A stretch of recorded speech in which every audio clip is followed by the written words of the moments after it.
আসসালামু আলাইকুম বন্ধুরা। দেখেন, এটা আমার এক চাচার মরিচ ক্ষেত।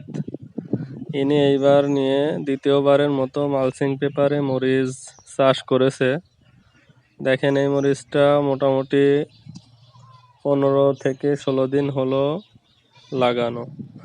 মালচিং পেপার দেওয়ার কারণে মরিচগুলো গ্রোথ অনেক পরিমাণ ভালো।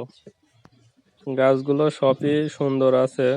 এখনই দুই একটা গাছে ফুলজালি দেখা যাচ্ছে, আপনারা খেয়াল করলে দেখতে পারবেন কিছু কিছু গাছে অলরেডি মরিচও চলে এসেছে। এভাবে যদি আমরা মালচিং পেপারে মরিচ চাষ করে থাকি তাহলে অনেক ভালো ক্ষেত, ভালো ফসল আমরা ফলাতে পারবো। শুধু মালচিং পেপারের কারণে ফসলের ফলন 2 থেকে 3 গুণ বৃদ্ধি পায়।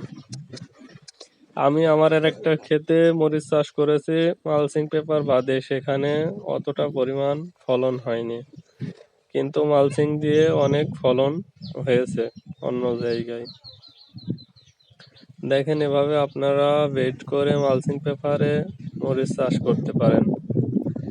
মালচিং পেপারে মরিচ চাষ করলে সাধারণত অনেক রোগবালাই কম হয়ে থাকে। এখানে আমরা দুইটা জাত দিয়েছি, বিজলি প্লাস ও নাগা ফেয়ার।